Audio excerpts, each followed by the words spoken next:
Mira, nosotros hemos tenido una campaña prudente, previsible, con posiciones claras, nítidas de dónde estamos parados, dónde no estamos parados, que indudablemente es una oposición al gobierno nacional. Seguimos en la misma sintonía, seguimos con la misma tónica. Esto va a ser de acá al día de la elección, trabajando todos los días, en contacto con la gente, que lo consideramos nosotros que es insustituible, que nos ha brindado también la posibilidad en este cara a cara, de tener un panorama in situ, como comúnmente se le llama, de la situación en la provincia de San Luis a raíz de las políticas nacionales. Con lo cual, la vamos a seguir desarrollando estos últimos 4 días de la misma manera. Mira, hay una cuestión que atraviesa a todos. Es común en toda la provincia, pero por otro lado atraviesa a todos los sectores, que es que el dinero no alcanza. Nosotros ponemos el ejemplo, la diferencia entre una persona pobre y una persona de clase media, que son 8 días. 8 días decimos, ¿por qué? Porque uno llega al 12 y el otro llega al 20, pero ninguno de los dos llega al 30, por un lado. ¿Y esto qué significa? Que hay necesidad en la calle. Esto implica que se puso en marcha un círculo inverso, en vez de ser virtuoso, es desvirtuoso, donde hay menos consumo, claramente hay recesión, donde los incrementos de quien está en blanco, con un empleo en blanco registrado, ha perdido el poder adquisitivo. Vemos en el caso de la provincia, donde los docentes han perdido el 40% del poder adquisitivo. Las paritarias en el orden nacional se les ha puesto un límite que de ninguna manera sigue a la inflación. Los jubilados, bueno, se los afectó, pero de manera impresionante, sobre todo los primeros meses de la gestión de Milei.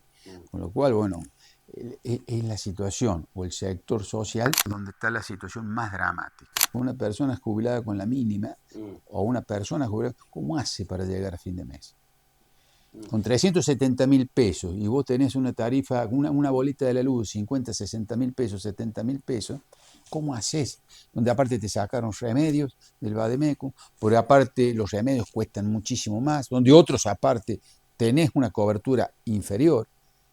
¿Cómo hace esa gente que es literal restringir el consumo de alimentos? Ya no es una cuestión de vestimenta, de gastos en términos generales, sino de alimentos, yo no tengo duda. La morosidad en la tarjeta es nunca visto, por lo menos en los últimos 17 años. Es la situación de que el jubilado va a comer fuera de su casa, va a comer a los centros de jubilados, donde le dan un plato de comida por 2 pesos o gratis. Entonces, es indigno. Nosotros se nos han largado a llorar a los jubilados cuando le preguntaban por qué hacían eso. Y lo vemos que ocurre. La gente revolviendo la basura acá en la ciudad de San Luis no existió nunca, perdón, nunca existió. ¿Y a qué se debe? Si ponele que sea un jubilado, ponele que no. La situación del pensionado es lo mismo. La situación de la persona suspendida, la situación del comercio. Digo, todo esto trae consecuencias que indudablemente estamos en un momento crítico. Y el gobierno nacional, ¿qué pide? Hagamos un poquito más de esfuerzo. ¿Pero qué más de esfuerzo le vamos a pedir? ¿Qué casta pagó? ¿Qué casta pagó el ajuste si no ha sido los jubilados? ¿Quién ha pagado el ajuste si no las provincias y los municipios que han visto reducida su coparticipación? Tengo que creerle al gobierno de la provincia que dice que percibimos un 20% menos de coparticipación, que cuando hablo con los municipios nos han reducido la coparticipación. Entonces, ¿qué posibilidades de obra pública y de inversión pública puede haber en bienes de capital? Absolutamente ninguno. Digo, son todos efectos negativos de esto. Entonces, ¿qué más ajuste? ¿Cuál es el ajuste? Digo, por un lado esto, pero por otro lado, se generan inversiones donde se les permite no pagar impuestos, como son las inversiones RIGI. O se plantean negocios interesantes, porque son negocios y operaciones financieras con la liquidación del cereal por parte de 8 o 10 cerealeras, donde lo que dejó de percibir la Argentina fueron 1.500 millones de dólares. Y no hubo un solo productor que dijera, mira, la verdad que vendí 500 toneladas de soja sin que me cobraran los derechos de exportación. Tiene que haber un equilibrio. Y esto aparte se tiene que hablar. Se tiene que dialogar, se tiene que consensuar. Yo digo, este modelo y va a durar mientras dure la resistencia o el aguante de la gente. O caso contrario, con represión. Yo no tengo duda. Yo no tengo duda de esto, pero aparte lo hemos visto. Entonces va a quedar no solo un Estado destruido, sino una sociedad absolutamente desestructurada, absolutamente rota. O sea, una persona que no tiene que estar revolviendo la basura. Pensemos un minuto de qué le podemos hablar. De que tenga esperanza, de que el futuro es mejor con este modelo, de valores le podemos hablar, de cambios culturales le podemos hablar. Si la necesidad es hoy y comer hoy, es ponerle un límite. Es decirle al gobierno nacional, mira, tenés que hablar, que no se lo decimos nosotros solamente desde la oposición, no solo nosotros, se lo dicen los organismos internacionales. Che, presidente, habla por lo menos con los que colaboraron con vos, porque con 36 diputados y 7 senadores, no se lograba la ley base, se lograba con el apoyo de gobiernos provinciales como el gobierno de acá, de la provincia de San Luis, prestándole a los legisladores nacionales para que levantaran la mano, y se lograba con gobernadores también colaboracionistas, como el gobierno de Córdoba, como los gobernadores íntegramente de Provincias Unidas, que facilitaron este tema, ejecutar este modelo. Los gobernadores de Provincias Unidas facilitaron este tema y esta situación que hoy está viviendo la Argentina. La defensa de los intereses, no solo de la provincia de San Luis, sino también de los ciudadanos de la provincia, es restricta. Yo veía a los candidatos de Libertad Avanza que dicen, nosotros vamos a trabajar integrado a lo que nos diga el gobierno nacional, porque si no, es volver al pasado, porque si no, volver al partido del Estado. ¿Quién es el partido del Estado? Son todos los que no somos nosotros. Eso es fácil. Y lo dicen desde la comodidad de tener todos los familiares ocupados en el Estado. Es lo que yo digo. O caso contrario, el abismo es imposición. Y se sale con diálogo. Hay cosas que tenés que resignar, hay cosas que tenés que hablar, hay cosas que tenés que flexibilizar. ¿Dónde se dialoga? ¿Dónde se flexibiliza? ¿Dónde se consensúan las políticas si no es en un Congreso Nacional? Congreso que el presidente lo trata de nido de rata. Ha tomado un protagonismo que no lo ha tenido hace muchísimos años el Congreso, ¿no? Justamente por eso, porque tomó iniciativa política en materia legislativa.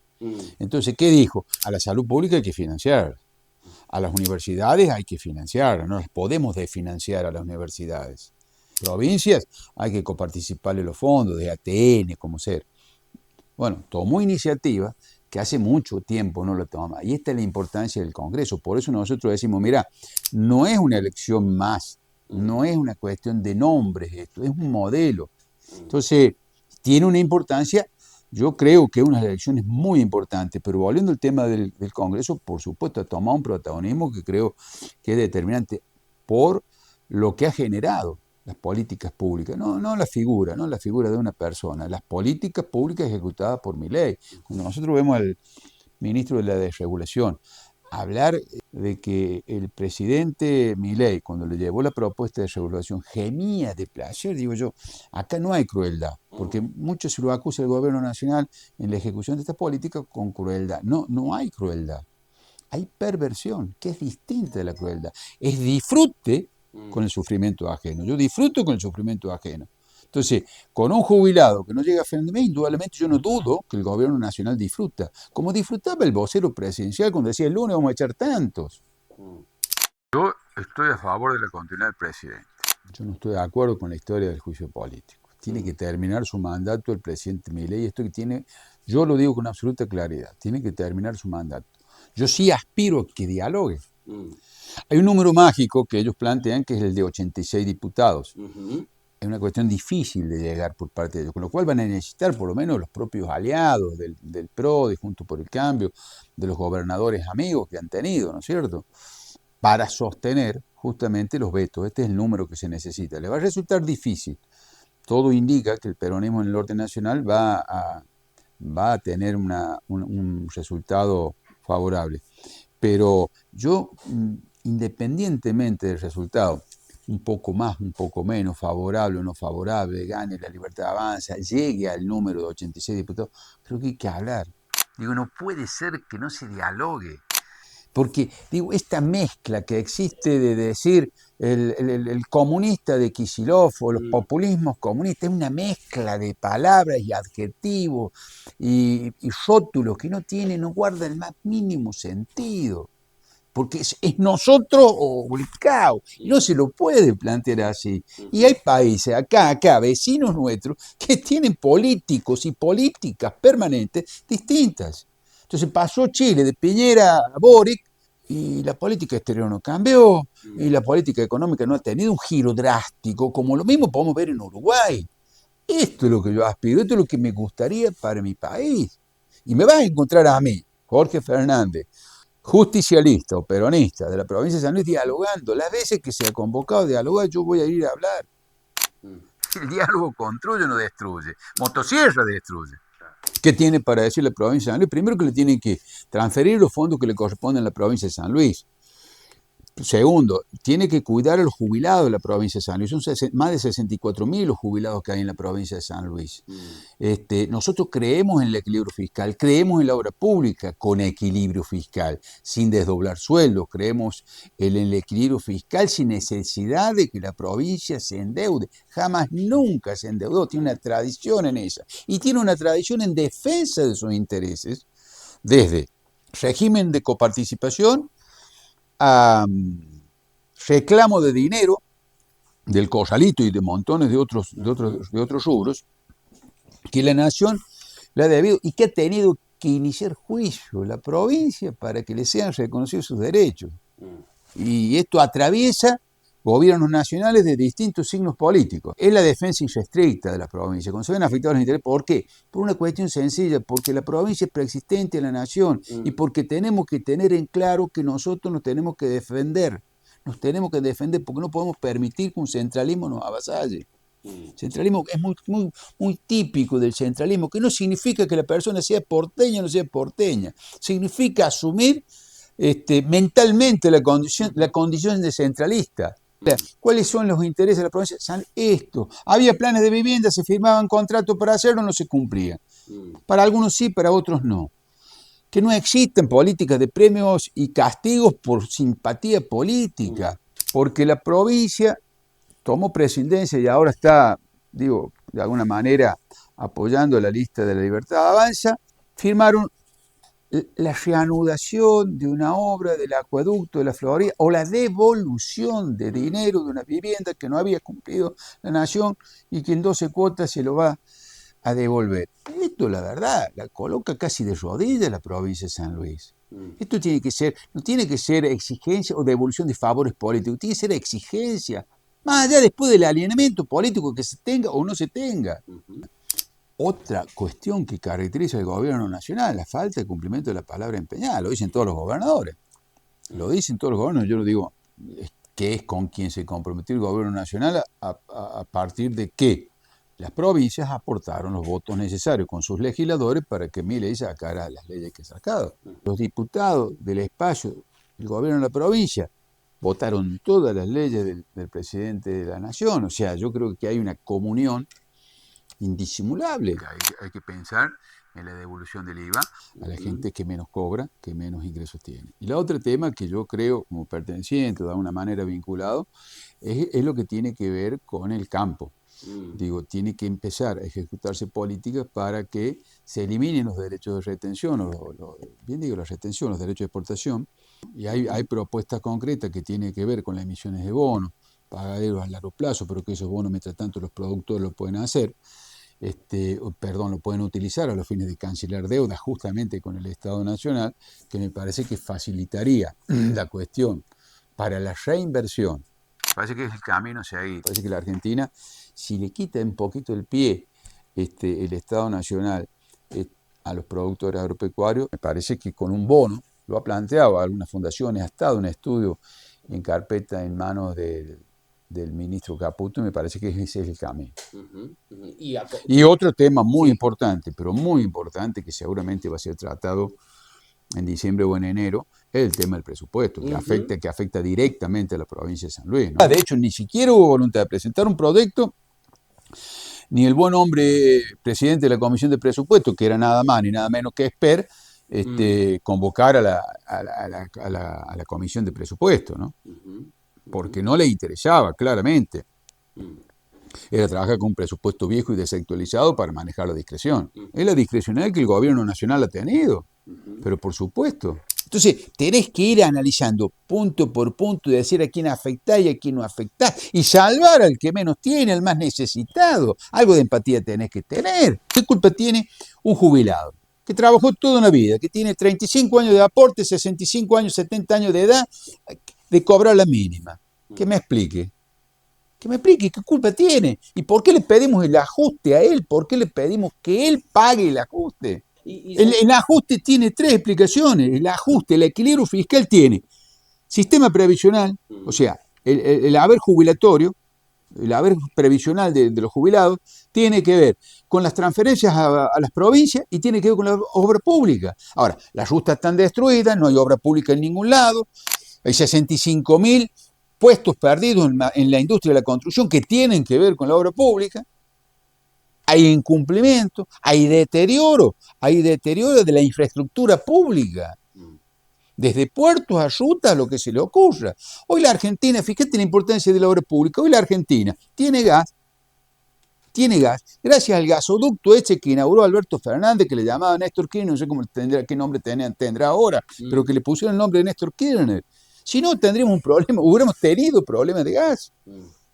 No lo tuvimos por un gas, obra de infraestructura. Claro. Obra pública. ¿Qué es lo que es eso si no es obra pública?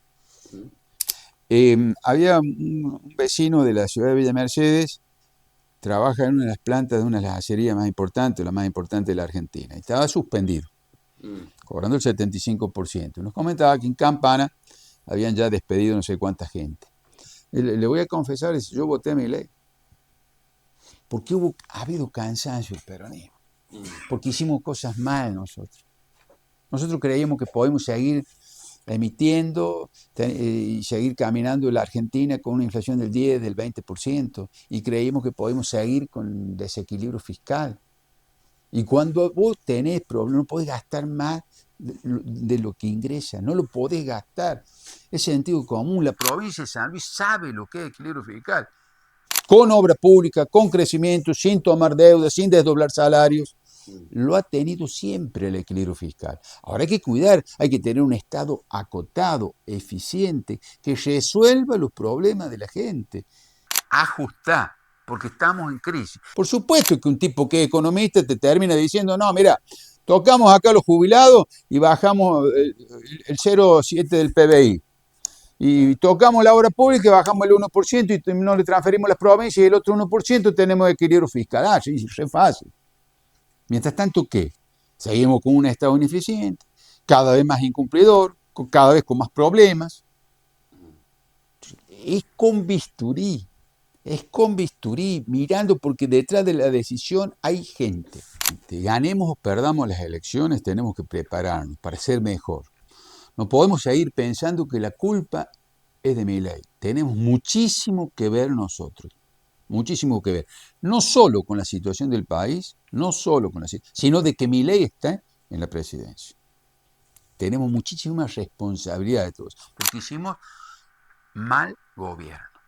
Si no lo reconocemos, le echamos la culpa a otro, vamos a volver, podemos ganar el 26 de octubre, podemos ganar en el 2027, pero vamos a volver igual.